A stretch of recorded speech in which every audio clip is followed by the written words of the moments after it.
पाटीदार ने कर दिखा दिया। रजत पाटीदार आज आरसीबी के लिए इतिहास रच गए। आरसीबी की 18 साल की तपस्या, उसकी हार की ठोकरों, उस पर बने मीम्स और उसको तंज को आज जवाब दे गई। फैंस के अटूट विश्वास को जिंदा रख गई और आरसीबी की चमचमाती ट्रॉफी रजत पाटीदार की अगुवाई में आज उसके नाम चढ़ गई।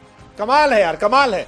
रजत पाटीदार की कहानी बड़ी फिल्मी है आरसीबी से जुड़ने की, लेकिन उस फिल्मी कहानी को आपको बताएं उससे पहले बता दें कि ज्यादा कप्तान नहीं है जिन्होंने आईपीएल में पहली बार में ट्रॉफी उठाई है।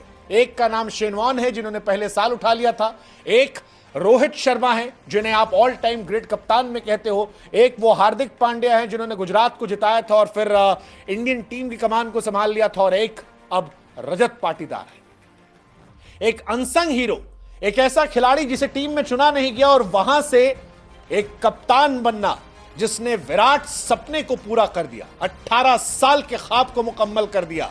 यह कहानी एक ऐसे नायक की है जिसने ख्वाबों को हकीकत में तब्दील कर दिया, असंभव को संभव कर दिया। यह कहानी आज रजत पाटीदार की है जो अब क्रिकेट के इतिहास में स्वर्णिम अक्षरों से लिखी जाएगी और आरसीबियंस के लिए अब एक विरासत के तौर पर जानी जाएगी। रजत पाटीदार, आज आपको कहानी जाननी चाहिए क्योंकि पाटीदार की अगुवाई में ही आरसीबी ने अपनी पहली ट्रॉफी जीती है। पहली बार आरसीबियंस को यह कहने का मौका मिला है ई साला कप नाम दू। यह पहली बार हुआ है। यह कहानी कहां से शुरू हुई? क्योंकि आरसीबी के इस कहानी में रजत पाटीदार एक अनचाहे सितारे जिसने अपनी किस्मत को खुद लिखा।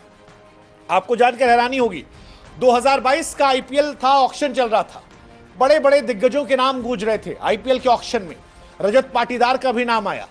लेकिन आपको हैरानी होगी कि जिस पाटीदार ने आज ट्रॉफी उठाई है, जिस पाटीदार के लिए इंडियन टीम में जगह बन गई है, उस पाटीदार को खरीदने वाला कोई नहीं था। यह बड़ी अजीब कहानी है कि आईपीएल में जो बड़े बड़े सूरमा बैठते हैं ऑक्शन में, वो शायद कुछ गोली वोली खा के बैठते हैं। इस बार भी देखिए, ब्रेविस का नाम नहीं था, आयुष महात्रे का नाम नहीं था, जो आए छाए, बहुत सारे ऐसे खिलाड़ी।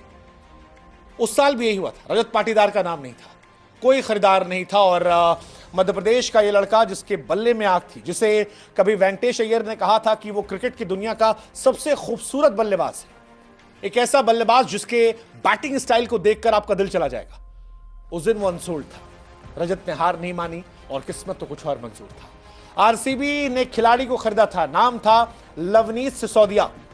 आज शायद ये नाम किसी को याद नहीं है, इस खिलाड़ी से हर इंसान अनजान है, लेकिन लवनीत सिसोदिया को तब चोट लगती है और आरसीबी को एक खिलाड़ी चाहिए होता है और यहीं से टैलेंट को अपॉर्चुनिटी मिलती है। रजत शर्मा को मौका मिलता है, जर्सी मिलती है और उसके बाद जो कुछ हुआ वो क्रिकेट की दुनिया में इतिहास के तौर पर दर्ज हुआ, चमत्कार के तौर पर दर्ज हुआ। रजत पाटीदार 2022 में आते हैं, एलिमिनेटर राउंड होता है, लखनऊ सुपर जायंट के खिलाफ 54 गेंदों पर 112 रनों की पारी खेल देते हैं। वो पारी सिर्फ एक शतक नहीं थी, एक अनकैप्ड खिलाड़ी का आईपीएल के प्लेऑफ में पहला शतक था।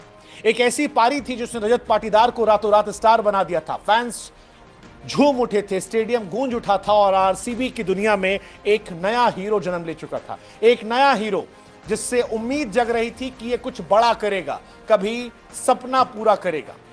ठोकरों से भरा सफर मगर हौसलों से अटूट वो खिलाड़ी आज आरसीबी के लिए ट्रॉफी जीत चुका है। आज उसने कहा इस साला कप नाम दू। 2023 में चोट लगती है रजत पाटीदार को, फंस जाते हैं लेकिन फिर उठते हैं। 2024 में वापसी करते हैं, धमाकेदार वापसी होती है, 33 छक्के मारते हैं और इंडियन टीम में जगह बना लेते हैं। मानो संदेश देते हैं कि रोक सको तो रोक लो। मिडिल ऑर्डर में आरसीबी के लिए जबरदस्त खेलते हैं। फिर आता है 2025, एक साल जिस साल रजत पाटीदार की किस्मत और बदलती है और फाफ डुप्लेसी को हटाने के बाद जब विराट कैप्टेंसी से मना करते हैं तो पाटीदार को कैप्टेंसी मिल जाती है, कप्तानी कमान मिलती है और इतिहास रचने का मौका, और पाटीदार इतिहास रच देते हैं। हालांकि पाटीदार को जब कैप्टेंसी दी गई थी तो बहुत लोगों की बहुत तन गई थी। लोग कह रहे थे कि भाई जिस टीम की कमान Rahul Dravid, Anil Kumble, Daniel Vettori, Faf du Plessis, Virat Kohli ने संभाली, बड़े बड़े दिग्गज, वहां पर एक ऐसा खिलाड़ी जो उतना एक्सपीरियंस नहीं, उसे कैसे मौका दे रहे हो? संभाल पाएगा? विराट कोहली उसके नीचे खेलेगा। लेकिन आज देखिए उसकी कप्तानी में ख्वाब मुकम्मल, उसके लक फैक्टर ने आरसीबी को लक दिया और आरसीबी ने 18 सालों बाद ट्रॉफी जीती। 2025 में रजत पाटीदार ने वो करके दिखा दिया जो असंभव जैसा लग रहा था। चिन्नास्वामी स्टेडियम की दीवारें जो सालों साल हार की गवाह रही, आज जीत की गूंज से थर्रा रही हैं। इंतजार हो रहा है कि बेंगलुरु में जब ये ट्रॉफी जाएगी तो सोचकर कल्पना कीजिए कि सड़कें कैसे पट जाएंगी। रजत पाटीदार ने वो ट्रॉफी उठाई जो आरसीबी किस्मत में कभी नहीं थी। वो पहले कप्तान बने।